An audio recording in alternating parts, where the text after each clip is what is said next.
जाहिर सी बात है जो सुपर ताकतें हैं उनसे तो हजम नहीं हो रहा ना कि इंडिया ऊपर जा रहा है, ठीक है, उनसे तो हजम नहीं हो रहा। जाहिर सी बात है कोई ना कोई वो इशू उठाएंगे, कोई ना कोई, मगर अब इंडिया को फ़र्क पड़ने वाला कुछ भी नहीं है।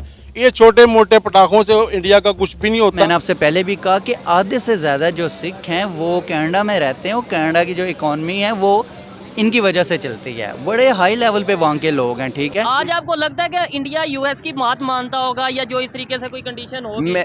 ऐसी बात नहीं है बिल्कुल भी। मैं इवन कैनेडियन भी गुस्सा कर रहे हैं अपने वजीर आजम ट्रूडो पे कि आप इस तरह बिना सबूतों के बात कैसे कर सकते हो, और मर्डर अगर जून में हुआ है तो मुद्दा उसका सितंबर में क्यों उठाया जा रहा है। जय हिंद दोस्तों जिस कनाडा में जस्टिन ट्रूडो भारत के खिलाफ खालिस्तानियों का समर्थन कर रहे हैं, उसी कनाडा में विपक्षी पार्टी के नेता हिंदुओं की जय जयकार कर रहे हैं और हिंदुओं को महान बता रहे हैं। ये बात करूंगा, अगर यही हमारा किसी के साथ इशू भी हो जाए ना तो हमें नुक्कर में लगा दिया जाएगा, ठीक है, वो वट एवर वो कोई भी कंट्री हो, हमें नुक्कर में लगा दिया जाएगा। और बात रही इंडिया की, तो देखो कनाडा तो चले वो बहुत देर पहले से है, इंडिया अब आ रहा है हमारे साथ, ठीक है ना।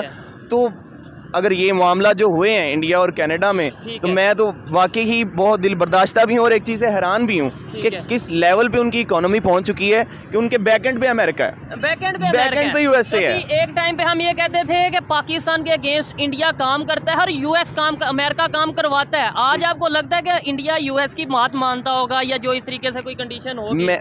ऐसी बात नहीं है बिल्कुल भी। मैं देख रहा था न्यूज़ में कुछ दिन पहले कि यूएस के कुछ एम्बेसडर्स भी और कुछ जो बड़े बिजनेसमैन्स हैं, ठीक है, डिप्लोमेट्स हैं जो, ठीक है, इंडिया में आके उन्होंने अपना बिजनेस शुरू किया और बहुत बहुत बड़ी बड़ी कंपनीज ऑलरेडी लगाई हुई हैं और लगाने भी जा रहे हैं, और इसराइल भी और रूस भी, सब कुछ, ठीक है। और आपने जो बात की है, आपने ये बात की कि अगर लेट्स सपोज पाकिस्तान इस तरह की किसी कंडीशन में होता तो पाकिस्तान को कॉर्नर कर दिया जाता, ये कर दिया जाता। ये सब चीज़ें आपको नहीं लगता इकॉनमी पे मैटर करती हैं, आपके इंटरनेशनल रिलेशंस पे मैटर करती हैं? आप मतलब देखें, अभी हम ये कहते हैं कि इंडिया को पाकिस्तान में ये कहा जाता है कि जी ये चीज़ है वो चीज़ है, लेकिन सऊदीया जिस तरीके से इंडिया के साथ खड़ा है, यूएई जिस तरीके से इंडिया के साथ खड़ा है, यूएस हो गया, यूके हो गया, इस तरह के कंट्रीज, वजह क्या समझते हैं? उनकी पॉलिसीज़ बेहतर हैं या कुछ लोग जो पाकिस्तान में कहते हैं जी मार्केट बड़ी है, बस मार्केट बड़ी है इसलिए वो लोग उनका साथ? वजह इसकी यही है कि अब दरअसल कनाडा में जगह जगह पर खालिस्तानी आतंकवादी कनाडा में रहने वाले हिंदुओं पर अटैक करते हैं और उनके साथ मारपीट करने की कोशिश करते हैं। लेकिन जो कनाडा की करंट गवर्नमेंट है यानी कि जस्टिन ट्रूडो की सरकार है, वो इस सब के खिलाफ कोई भी कदम नहीं उठाती और तो और इसके विरोध में वो खालिस्तानियों का समर्थन करती है। और दरअसल हाल ही में एक बार फिर से कनाडियन गवर्नमेंट जस्टिन ट्रूडो की पार्टी के सांसद और खालिस्तानी समर्थक पन्नू ने एक वीडियो जारी करके भारतीय मूल के हिंदुओं को धमकी दी थी और साथ ही साथ उनको कनाडा छोड़ने की बात कही थी। लेकिन इस वीडियो की निंदा करते हुए कनाडा की विपक्षी पार्टी यानी कि कंजर्वेटिव पार्टी के नेता पीयर पॉलीवर का यहाँ पर कहना था कि कनाडा हिंदुओं का देश है और कनाडा के विकास में हिंदुओं का बहुत ही बड़ा योगदान है, इसलिए हिंदुओं को कनाडा में रहने का पूरा पूरा अधिकार है। उनका यहाँ पर यह भी कहना था कि पिछले कुछ समय से हमने देखा है कि कनाडा में हिंदुओं पर अटैक किए जाते हैं और उनको कनाडा छोड़ने की धमकी दी जाती है, लेकिन क्योंकि कनाडा के विकास में हिंदुओं का एक बहुत ही बड़ा योगदान है और इसीलिए कनाडा हमेशा से हिंदुओं का स्वागत करेगा। कंजर्वेटिव पार्टी के नेता पीयर पॉलीवर कनाडा में जस्टिन ट्रूडो से भी ज्यादा पॉपुलर हैं और कनाडा में इनकी पॉपुलैरिटी तकरीबन 40% है, जबकि जो जस्टिन ट्रूडो हैं उनकी पॉपुलैरिटी केवल 31% है। और यही कारण है कि जो आज कनाडा के ज्यादातर लोग हैं वो कनाडा की जो मौजूदा सरकार है उसके विरोध में आ गए हैं। पॉलीवर का यहाँ पर यह भी कहना है कि जो कनाडा की मौजूदा सरकार है जस्टिन ट्रूडो, उन्होंने भारत सरकार पर बेबुनियादी आरोप लगाए हैं और उनके पास इस बात को प्रूव करने के लिए कोई भी सबूत नहीं है। और जस्टिन ट्रूडो अपने ईगो और अपनी निजी दुश्मनी की वजह से ही कनाडा और भारत के रिश्ते खराब करने में लगे हुए हैं, जो कि हमारे देश के लिए बिल्कुल भी अच्छा नहीं है। आगे उनका यहाँ पर यह भी कहना था कि जस्टिन ट्रूडो को जल्द से जल्द भारत के खिलाफ अपने सबूत प्रस्तुत करने होंगे, नहीं तो अब हम ये समझ चुके हैं कि जस्टिन ट्रूडो ने भारत पर जो भी आरोप लगाए हैं वो पूर्णतः झूठे हैं। और उन्होंने जस्टिन ट्रूडो से यह भी कहा है कि केवल शक के आधार पर आप भारत पर उंगली उठा रहे हो, जबकि जब चाइना ने हमारे 2 नागरिकों को बंदी बनाया था और उसका हमारे पास सबूत भी था, तो तब आपने चाइना के खिलाफ कुछ भी एक्शन क्यों नहीं लिया। तो अब कुल मिलाकर जस्टिन ट्रूडो को भारत के खिलाफ कोई भी सबूत प्रस्तुत करने होंगे और अगर उनने ऐसा नहीं किया तो दुनिया भर के देश तो छोड़ो, इनके देश की खुद की ही जनता इनका समर्थन नहीं करेगी और बहुत ही जल्द जस्टिन ट्रूडो अपनी कुर्सी खो देंगे, क्योंकि जस्टिन ट्रूडो भारत से अपने संबंध खराब करने में लगे हुए हैं और इसके कनाडा के लिए बहुत ही नकारात्मक परिणाम देखने को मिल रहे हैं और कनाडा की जनता को ये बिल्कुल भी मंजूर नहीं है।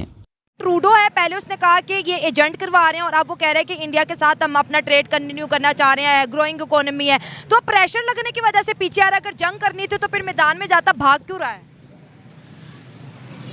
ऐसी बात नहीं है, भाग रहा है या कोई ऐसी बात नहीं है। एक मिनट मैं आपसे भी बात करूंगी। हाँ, कनाडा जो है वो एक अलग से सोवन नेशन है, उनको पूरा राइट है, वो किसी के ऊपर भी कोई भी अगर इल्ज़ाम लगाते हैं तो उसकी पीछे लेकिन सबूत भी तो हो ना। और इवन कैनेडियन भी गुस्सा कर रहे हैं अपने वजीर आजम ट्रूडो पे कि आप इस तरह बिना सबूतों के बात कैसे कर सकते हो। और मर्डर अगर जून में हुआ है तो मुद्दा उसका सितंबर में क्यों उठाया जा रहा है?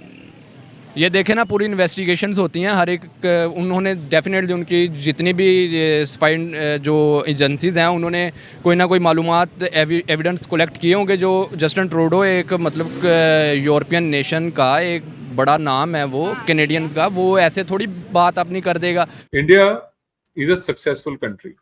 भारत एक कामयाब मुल्क है, बेशक। India has arrived. इंडिया वहां भारत पहुंच चुका है जहां पे दुनिया भर के बड़े बड़े ममालिक जो यूरोप के हैं या और जो डेवलप्ड कंट्रीज है वहां आना चाहते हैं।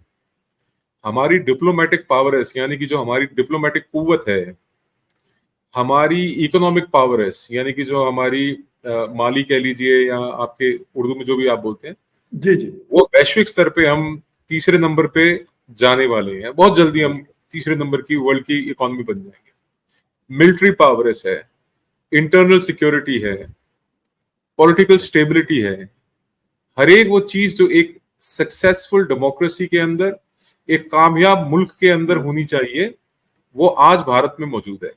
बेशक। Strong decision making political level के ऊपर, मिलिट्री लेवल के ऊपर, डिप्लोमेटिक लेवल के ऊपर, इंडस्ट्रियल ग्रोथ हमारी, इकोनॉमिक ग्रोथ हमारी, एग्रीकल्चर ग्रोथ हमारी, everything is growing in India. एक चीज है। दूसरा, वहीं चाहे स्पेस रिसर्च की बात हो, इंडिया हैज प्रूव्ड इटसेल्फ। हम लोग चांद पे चले गए, मंगल पे चले गए, मार्स पे चले गए। Canadian prime minister Justin Trudeau साहब का एक स्टेटमेंट आया पार्लियामेंट में, यकीन पहले तो मुझे भी बड़ा मतलब हैरान कुन लगा। मैं कि कैसे ये बात, एक prime minister floor of the house खड़े होकर अगर बात करते हैं तो यकीनन वो बेशक छोटा मुल्क हो, बड़ा मुल्क हो, लेकिन अगर वहां का प्राइम मिनिस्टर है तो एक बहुत बड़ी बात होती है। उन्होंने की कहानी स्टार्ट हो गई और फिलहाल तक तो अभी तक चल रही है। एक तो मुझे सर ये बताइएगा कि क्या इसकी मतलब बैकग्राउंड में अगर हम जाते हैं तो ये कोई पुराना मसला है या वेस्ट वर्सेस इंडिया का प्रोग्रेस का इशू है या खालिस्तान वाकई मूवमेंट का कोई इशू है? क्या चीज ऐसी है जिसकी वजह से ये सारा कुछ हो रहा है देखने को मिल रहा है? पहली बात तो मैं आपको, जो मेरा माइंडसेट है जी, एंड आई बिलीव, जो हमारी डिप्लोमेटिक पावर्स है, जो हमारी कुव्वत है, उसके चलते ये जो थॉट प्रोसेस आपने अभी एक्सप्रेस किया कि बड़ा मुल्क है, बड़ा मुल्क अमेरिका हो, रशिया हो, चाइना हो, कनाडा हो, जर्मनी हो, कोई बड़ा मुल्क हो, नेशनल इंटरेस्ट से ऊपर कोई मुल्क नहीं है हमारे लिए दुनिया में। बेशक। हम नहीं समझते कि कनाडा कोई बहुत बड़ी वर्ल्ड पावर है कि हमारे को आर्म ट्विस्ट करेगी, हमको ब्लैकमेल करेगी, हमको बेंड ओवर करेगी। That is not acceptable. तो अब आप मुझे बताओ कि ये जो सब जस्टिन ट्रूडो कर रहे हैं, इस पर आपकी क्या प्रतिक्रिया है, और जो उनकी विपक्षी पार्टी के नेता अपने बयान दे रहे हैं उस पर आपकी क्या प्रतिक्रिया है? अपना जवाब मुझे नीचे कमेंट में जरूर बताएं और अगर आपको ये वीडियो अच्छी लगी है तो प्लीज इस चैनल को सब्सक्राइब करके बेल आइकन जरूर दबाएं।